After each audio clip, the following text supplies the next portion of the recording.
for infertility, for mature paternity. Son yorosvika 5 years usina mwana. Yeah dad. Yes side. Awo. Respect. Vaingoti hatizvare, murume nemukadzi havazvare.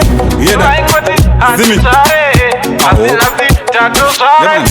Zvatapiwa mwana, toda kufara izo mwana, toda kufara izo. Zvatabata mwana, toda kutenda izo mwana, toda kutenda izo. Kunonoka sandi kupona, zvakawanda zvatakaona, zvizhinji munzeve dzedu zvatakazonzwa.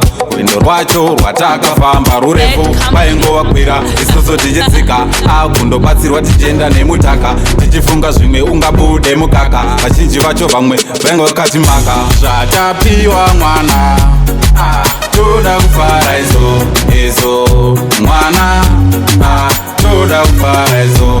Zvatabata mwana, toda kutenda izo mwana, toda kutenda izo. Vaingoti hazvare, murume wacho hazvare. Vaingoti ivo hazvare, mukadzi wacho hazvare. Bizi kuti gara matare, vachida kuti rova ndare. Vaingoti ivo havazvare, vachingoti isusu hatizvare.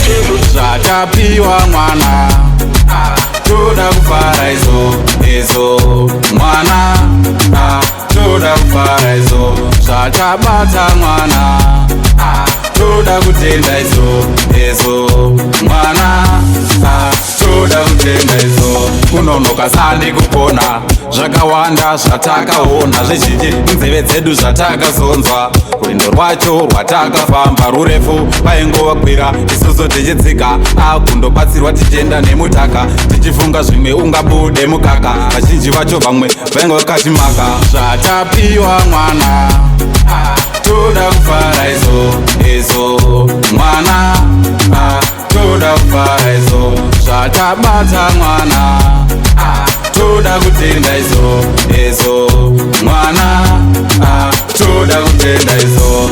Vaingoti hazvare, murume wacho hazvare. Vaingoti ivo hazvare, mukadzi wacho hazvare. Bizi kuti gara matare, vachida kuti rova ndare. Vaingoti ivo havazvare, vachingoti isusu hatizvare.